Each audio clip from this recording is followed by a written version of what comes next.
Sorry to have kept you waiting. It's just that I'm afraid my walk has become rather sillier lately. It's taking me longer to get to where I'm going.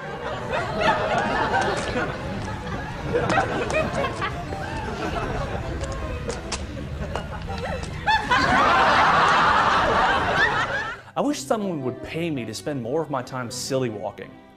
This would add greatly to my happiness and possibly yours too. At least I think it would. But I haven't figured out a way to get paid for silly walking unless I could get a government grant. I have a silly walk and I'd like to obtain a government grant to help me develop it.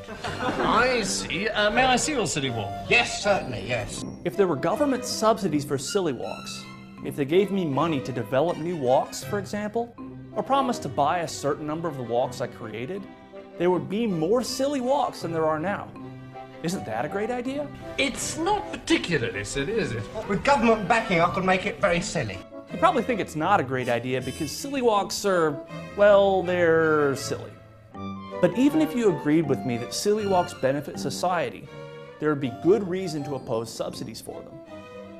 If people aren't willing to pay me to develop silly walks with their own money, it says people don't value them as much as other things I could do.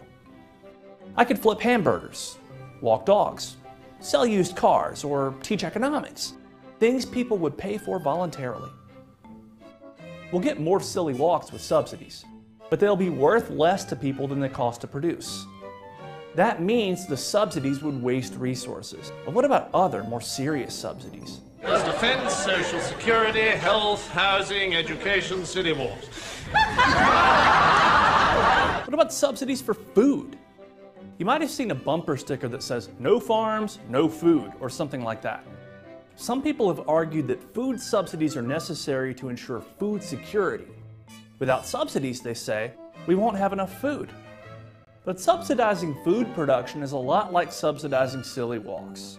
Yes, we'll get more food, but the subsidies will waste resources.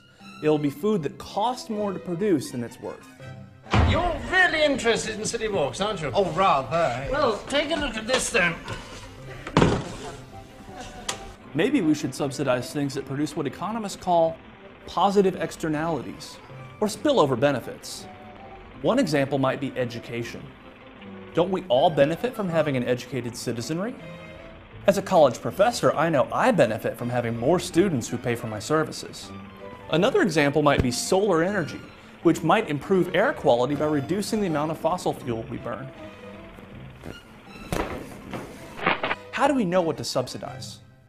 Even if there are spillover benefits in theory, governments are really bad at figuring out which companies and technologies to subsidize. Even if we grant that markets might produce too little education and too little green energy, this hardly implies that government intervention will make matters better. Ah, here's the coffee.